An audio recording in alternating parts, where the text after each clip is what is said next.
Ninakusalimu kwa jina lipitalo majina yote, jina la Bwana wetu Yesu Kristo. Ninakualika katika mfululizo wa masomo ya kesha la asubuhi, leo ikiwa ni Juni 1 mwaka 2025. Katika mwezi huu tunaenda kuangazia masomo yanayosema mwinue juu kama mwalimu Yesu Kristo. Kabla hatujalianza somo letu siku ya leo, nikualike tuombe. Mtakatifu Baba yetu na Mungu wetu ketie mahali pa siri juu mbinguni, jina lako litukuzwe. Ninasema asante kwa ajili ya asubuhi njema ya leo. Ninasema asante kwa namna ambavyo umetulinda na kututunza. Jina lako litukuzwe kwa ajili ya nafasi ya pekee ambayo umetupatia, na neema yako idumu kwa pamoja nasi kila wakati. Tunakushukuru kwa ajili ya ndugu zetu, jamaa zetu na marafiki zetu. Wote tunawakabidhi mikononi mwako pamoja nasi. Dumu kutulinda na kutuongoza, sio sisi tutakavyo bali mapenzi yako yatimizwe katika jina la Yesu. Amina. Mada ya leo inasema mwalimu Yesu Kristo. Mimi nimezaliwa kwa ajili ya haya, na kwa ajili ya haya mimi nalikuja ulimwenguni ili niishuhudie kweli. Kila aliye wa hiyo kweli hunisikia sauti yangu. Yohana Mtakatifu sura ya 18 ya 37. Kristo alikuwa ni mwalimu bora kabisa ulimwengu kupata kuwa naye. Alikuja ulimwenguni ili kuangaza kote miale angavu ya ukweli, ili kwamba watu waweze kupata kufaa kwa ajili ya mbingu. Mimi nimezaliwa kwa ajili ya haya, na kwa ajili ya haya mimi nalikuja ulimwenguni ili niishuhudie kweli. Kila aliye wa hiyo kweli hunisikia sauti yangu. Alikuja kuifunua tabia ya Baba ili kwamba wanadamu waweze kuongozwa kumwabudu yeye katika roho na kweli. Hitaji la mwanadamu la mwalimu wa mbinguni lilifahamika mbinguni. Huruma na wema wa Mungu viliamshwa kwa niaba ya wanadamu walioanguka na kufungwa katika gari la Shetani. Na pale utimilifu wa wakati ulipotimia, alimtuma mwana wake mmoja aliyeteuliwa katika baraza la mbinguni. Alikuja duniani humu kama mwalimu wa wanadamu.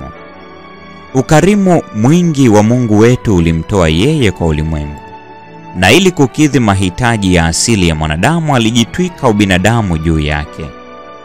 Kwa kulishangaza jeshi la mbinguni, Neno wa milele alikuja ulimwenguni humu kama mtoto asiyejiweza. Akiwa amejiandaa kikamilifu, aliziacha nyua za kifalme na kufungamana kwa namna ya fumbo na wanadamu walioanguka. Naye neno alifanyika mwili akakaa kwetu. Yohana Mtakatifu sura ya 1 ya 14. Kristo alipoacha mamlaka yake ya juu, aliweza kuchukua juu yake hali yoyote aliyoichagua maishani. Lakini ukuu na cheo havikuwa kitu kwake, na akachagua njia ya unyenyekevu kabisa maishani.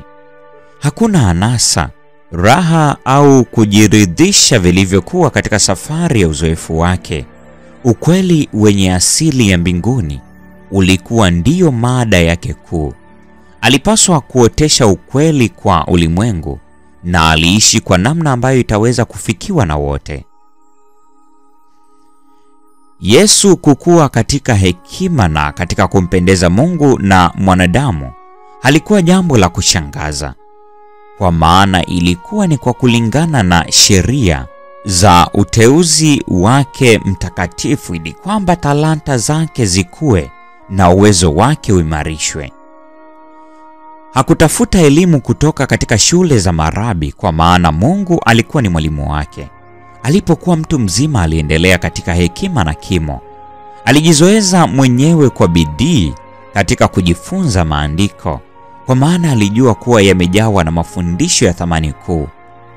Alikuwa mwaminifu katika utekelezaji wa kazi zake za nyumbani, na saa za asubuhi badala ya kulala kitandani, mara nyingi zilimkuta akiwa mahali pa kupumzika, akichunguza maandiko na kumwomba Baba yake wa mbinguni.